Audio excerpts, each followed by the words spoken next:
Hello, Gene Schwimmer here. Welcome to today's vlog. One short item, then on to the main subject for today. The short item is Senator Ted Cruz of Texas at the southern border with Mexico. I'll just let Senator Cruz do the talking, so here is Ted Cruz. So it's past midnight. I'm standing on the shore of the Rio Grande. The water is right behind me. I'm down the Texas border along with 18 senators. We made the trip to see the crisis that is playing out. We've already gone to detention facilities that are overrun, many of them with families, small children. We saw multiple mothers who were nursing infant babies who had just crossed over and were being housed in outdoor holding pens where they were sleeping on the floor and nursing their babies. We're at the edge of the river. On the other side of the river is Mexico. On the other side of the river, we have been listening to and seeing cartel members, human traffickers, right on the other side of the river, waving flashlights, yelling and taunting Americans, taunting the Border Patrol, because they know that under the current policy of the Biden administration, they can flood over here. They're getting paid $4,000 or $5,000 a person to smuggle them into this country, and our policies, when they smuggle them in, the Biden administration releases them, and more and more and more. Last month, 100,000 people came across the border illegally. We've got 15,000 kids in federal government custody. This is a humanitarian crisis. It's a public health crisis. The illegal immigrants who are being released, they're testing positive for COVID-19 at a 7 times higher rate than the American population. And it's a national security crisis. And it's time for the Biden administration to put an end to it and stop sanctioning lawless chaos on our southern border. That was Ted Cruz, and notwithstanding anything he said, of course, we have to believe what the Biden administration tells us. The Biden administration says there's no crisis at the border, so there's no crisis at the border. Now, I mean, if you believe that. Anyways, on to today's, and some people do believe that, or they keep saying it, our friends on the left. But enough of that, on to today's main subject.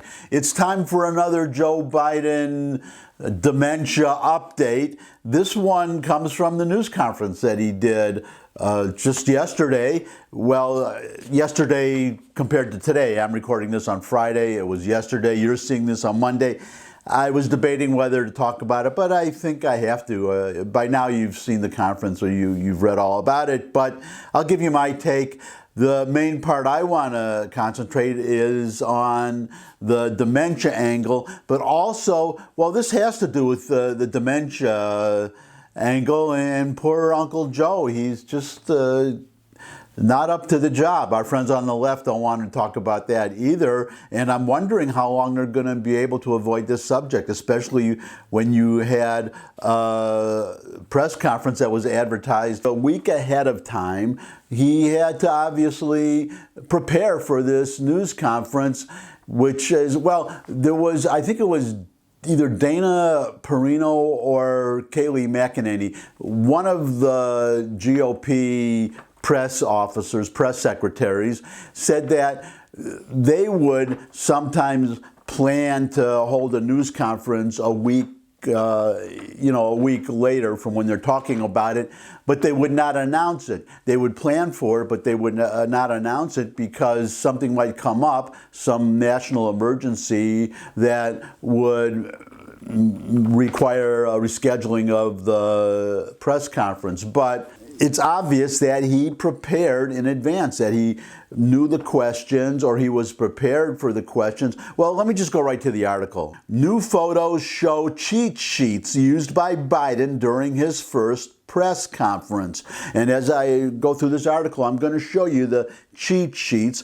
New photos reveal several cheat sheets used by President Biden during his Thursday press conference, including one with the headshots and names of reporters he planned to call on.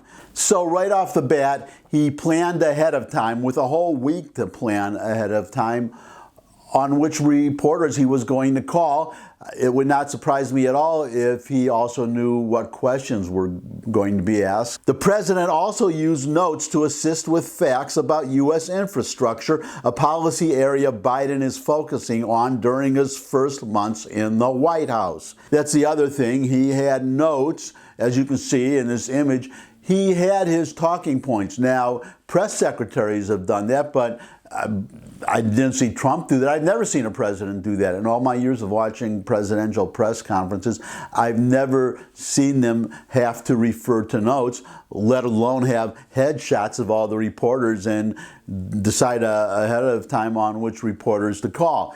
Quote, the United States now ranks 13th globally in infrastructure quality, down from 5th place in 2002, unquote, read one bullet point. So this is not knowledge that he had. This is a bullet point that was written out for him.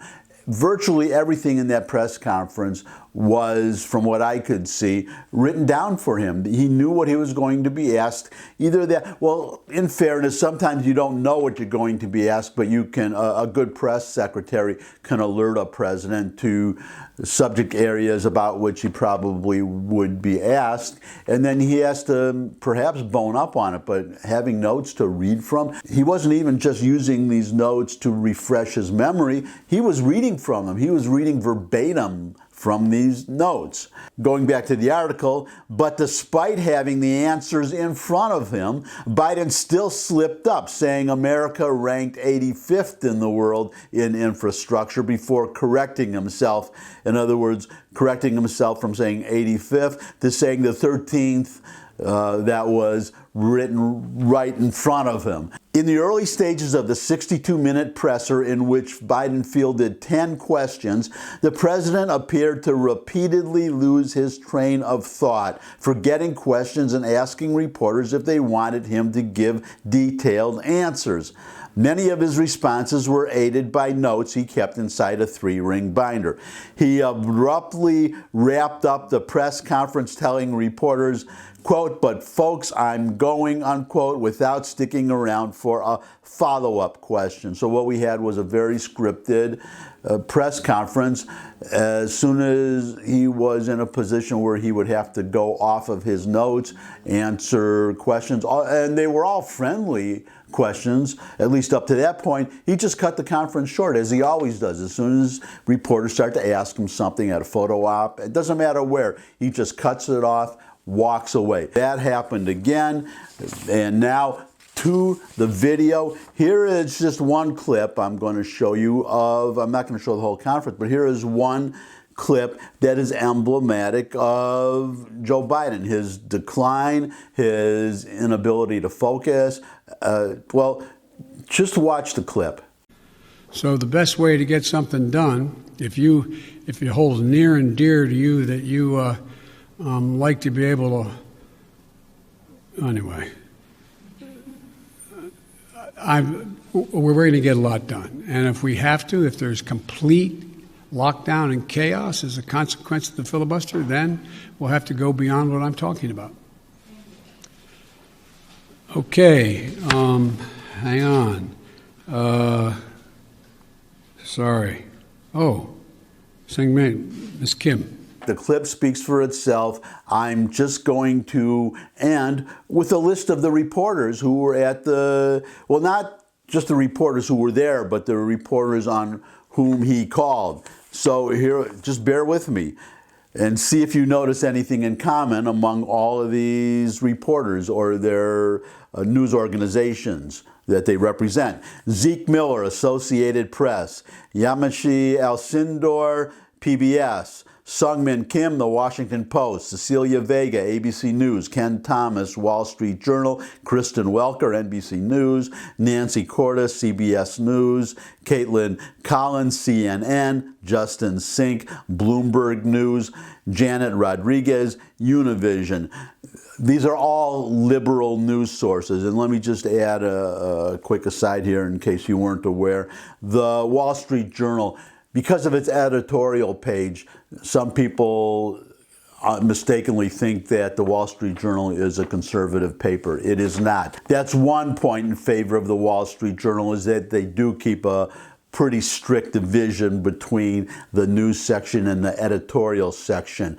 But the news section is liberal. It's a liberal news section. Only the editorial page is conservative. So these are 10 questions from 10 reporters, all from liberals. Notable by his, well, not by his absence, he was there, he was just not called on, but Peter Doocy from Fox News. He asked very good, very penetrating questions to Jen Psaki at the news briefings, but he was not allowed to ask the President of the United States, Joe Biden, directly a question. I would have loved to have heard any question that Peter Doocy would have asked. I'm sure it would have been a good question. I think it would have been a question that people would want to know. It's just a shame. It's just a shame that we have this, that the press puts up with this, that the press allows this. Well, these are all friendly reporters, but if I had been there and I had been, say, Peter Doocy or somebody, I would have shouted out. I would have said, no hostile questions today, Mr. President. Is it all softball questions today, Mr. President? Is it only friendly reporters, Mr. President? And let him answer. He would have probably just said, you're talking out of turn or shut up or something. But it would have been a very good point to have been made. But I would just wind up by saying that, well, two things. First of all, how long is he going to be able to get away with this?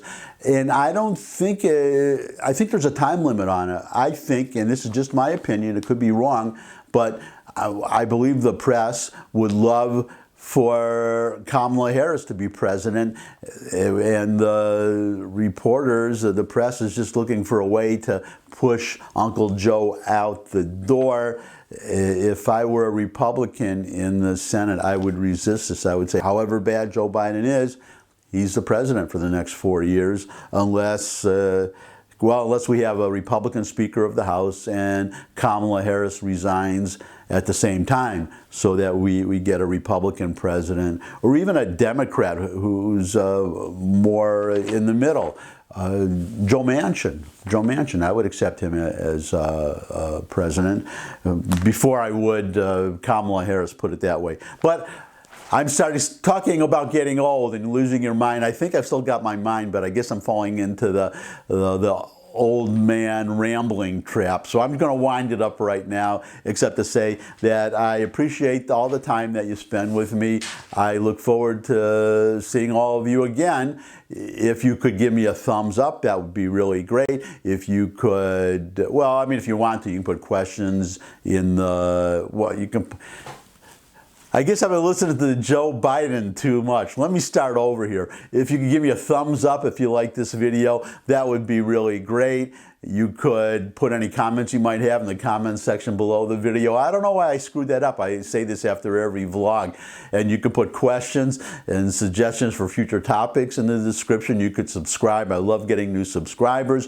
You could watch my food channel and my music channel. I have links in the description. You could, well, I already said how much I appreciate you watching. I think I did, or did I?